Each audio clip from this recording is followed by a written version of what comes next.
All right, this is the practice chapter 8A test, and as always, I am the amazing Mr. Jansen. So away we go. If we look at this first one, this is more of a review type problem. It says write the linear equation for the table. Really what we're doing here, each of these is going up by 1 each time. So we check to see if this is going up by the same thing each time over here, and it's going up by 4 each time. And that's what tells us this is a linear equation. And remember, with a linear equation, the thing it's going up by each time, if I divide the change in x, the change in these guys by the change in y, that gives me my slope. So it's 4 over 1 is my slope. So my slope is a 4. And then the y-intercept is the thing that's paired up with 0, which is right here. It's the 18. So my equation is y equals 4x plus 18. And that's it. And number 2, it asks, what's the degree of the monomial? Remember, the degree of a monomial, we add up all the exponents for our variables. So here I've got the 6 and the 2. I add those together, and I find out that this thing's going to have a degree of 8. Okay? And number 3, it asks for the sum or difference. In this case, it's a difference because we're subtracting. In order to subtract, we have to have like terms. It's the same variables with the same exponents. Since we do have like terms here, an x squared y cubed and an x squared y cubed, I subtract the coefficients, which gives me a 2. The variable part stays the same, so since it was an x squared y cubed and an x squared y cubed, it stays as an x squared y cubed. So it's a 2x squared y cubed. So the next one, it asks us to write the polynomial in standard form, and then name the polynomial. And to put this polynomial in standard form, remember we need the exponents in descending order. So the largest exponent monomial term is the middle one here, the negative 3x squared. So I'm going to put the negative 3x squared first.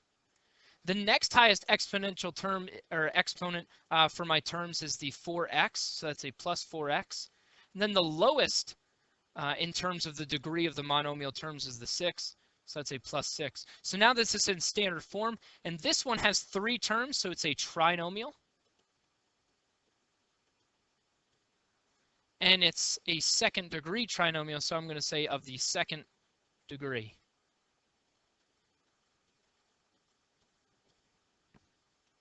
And we could say that's a second degree trinomial, would be the other way to word that. This one asks us to simplify the sum. So since we're adding here, remember if we were subtracting, I would distribute the negative sign. But since we're adding, we're just going to combine like terms. Again, the same variables with the same exponents. The x squareds are like terms. The x values are like terms. And then the constants are like terms. So a 4x squared plus a 6x squared is a 10x squared. Remember, we add the coefficients. The variable part stays the same. A negative 3x and a positive 5x is a positive 2x, so a plus 2x. A negative 7 plus a negative 3 is a negative 10. So I get 10x squared plus 2x minus 10. Make sure it's in descending order, which this one is. Number 6 asks us to rewrite the equation in standard form. Remember, standard form for a linear equation is ax plus by equals c. In other words, we have to have the x and the y on the same side. So for this one, I'm going to go ahead and take this equation, the y equals 3x minus 4, and I'm going to subtract the 3x from each side. And when I do that, I could write this as y minus 3x, but in my standard form, I need the x value first. So make sure you write the x values first. So a negative 3x, then the plus y equals a negative 4. And this one's still not quite in standard form because in standard form, the a value can't be negative. So I've got to divide everything by a negative 1 to get myself a positive a value. So that's going to be a 3x minus y equals a positive 4. Now it's in standard form. So now it's finished. The next one, it says to identify the next 3 terms of the geometric sequence. Remember, a geometric sequence is a sequence that we get from one number to the next number by multiplying by the same thing each time. And here the pattern is I'm multiplying by 3. See, 1 times 3 gives me a 3. Times 3 gives me a 9. So the next 3 terms, I would multiply this by 3, which is going to give me a 27. And then I would multiply the 27 by 3, which gives me an 81. And then I would multiply the 81 by 3, which gives me a 243. So those are my next 3 terms. Okay? For numbers 8 and 9, we're identifying the greatest common factor. Notice it doesn't say to factor out the greatest common factor, we're just identifying it. So we start with the numbers between a 12 and a 16. The largest number that divides evenly in there is 4. And now we look at the variables and we kind of check out the exponents here. When we compare the exponents, the x squared and the x, it's like I have 2 x's in one and 1 x in the other. So the most I can pull out, because I have to pull the same number from each, is an x to the first.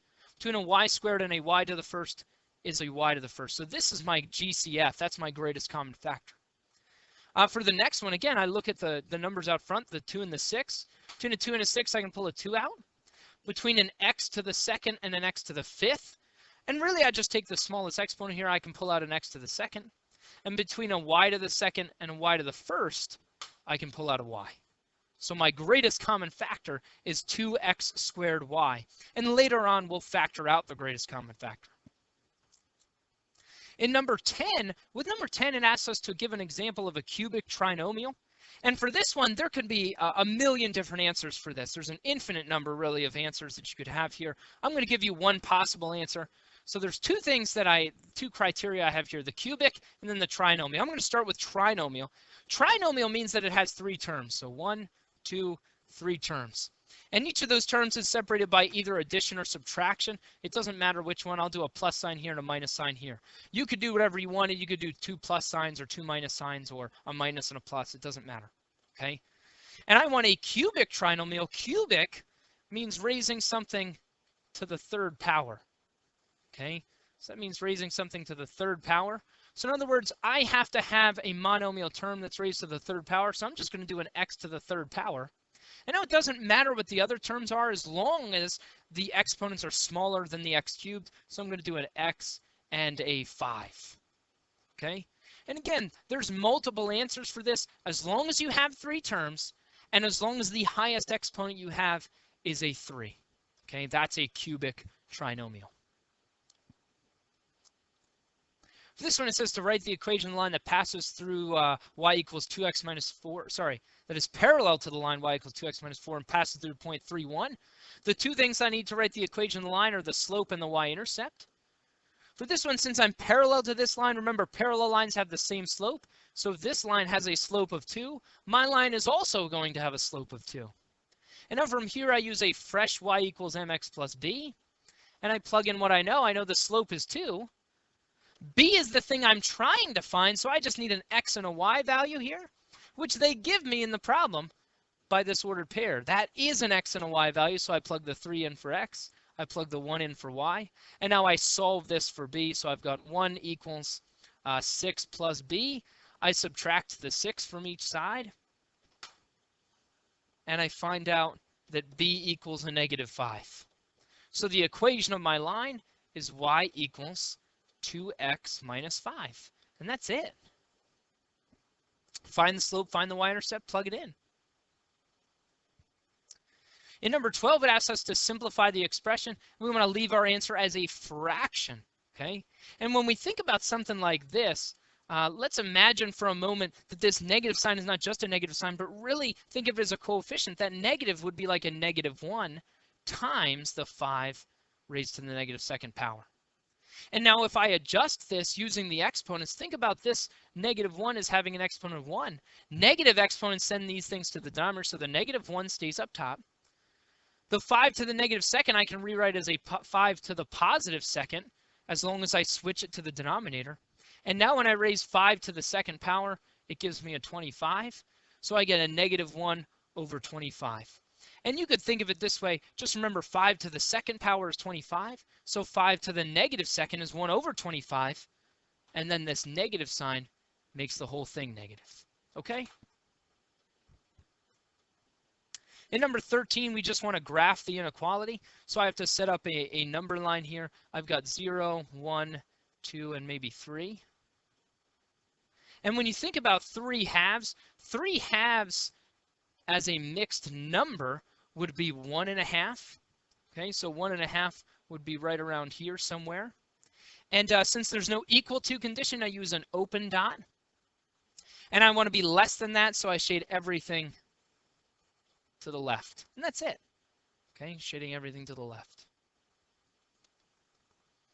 Number 14, we just want to simplify this, so I want to simplify using my distributive property. So I'm going to distribute the 6x squared. So when I multiply these, 6 times 5 is a 30. When I multiply variables, I add the exponents. So that's going to be an x to the 4th. 6 times a negative 7 is a negative 42. I add the exponents. There's an x to the 1st here. So x squared times x to the 1st is an x to the 3rd. And then the 6 times the 3 gives me a positive 18. And then the x squared just kind of tags along for the ride. There's nothing to add to that exponent, so it stays as an x squared. And that's it. Number 15, I have 2 opportunities to distribute, so I distribute the 2x. That's going to give me a 4x squared plus 2x. When I distribute this second piece, treat this as a negative 2, so I'm distributing negative 2, which gives me a negative 14x and a plus 6. Treat that as a negative 2, so you don't make a sign error here. And now I want to combine like terms, the 2x and the negative 14x. So that gives me a 4x squared minus 12x plus 6. And that's it. So distribute, combine like terms, simplify. In number 16, I want to simplify this one using my distributive property. When I have 2 binomials, I distribute the first term. So I distribute the 3x, which is going to give me a 12x squared plus 6x. And now I'm going to distribute the second term, which again is a negative 1. So treat it as a negative that's being distributed. So negative 1 times a 4x is a negative 4x. Negative 1 times the 2 is a negative 2. And now I combine the like terms. The x values are like terms. So I've got a 12x squared plus 2x minus 2. And that's it. Number 17 is very similar. I'm going to distribute each term from the first binomial. So I distribute the x. That's going to give me an x squared minus 2x. Now I distribute, once again, the negative 5, which gives me a negative 5x plus 10.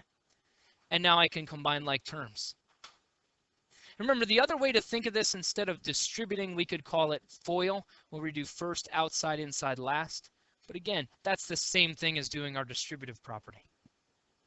And number 18, we have to think of this in terms of distributing. So I'm going to distribute the x to all 3 of the terms in the second polynomial. So that's going to give me a 2x to the 3rd plus 5x squared minus 9x. And now I distribute the negative 3 to each of these. And when I distribute that negative 3, let me give myself a little bit more space here. When I distribute the negative 3, I get a negative 6x squared minus 15x plus 27. And now I can combine like terms. This time the x squareds are alike and the x values are alike. So it's going to give me a 2x squared, a 2x cubed, a minus 1x squared, a minus 24x, and then the plus 27 kind of stands alone. So that's it. In number 19, remember when we're squaring something like this, we could use our pattern that we have, the a squared minus 2ab plus b squared. But really for this one, when we're squaring something, squaring a term literally means to multiply it by itself. And when we square a binomial, we should come up with a perfect square trinomial. So remember, I have to multiply this thing by itself. Now I just used my distributive property, which gives me a 4x squared minus 10x. And then I distribute the negative 5, gives me another minus 10x and a plus 25. And now when I combine like terms, I can see my perfect square trinomial. And again, it is a trinomial. Make sure you end up with 3 terms when you're done multiplying a binomial squared. Always treat it as multiplying it by itself. Use your distributive property.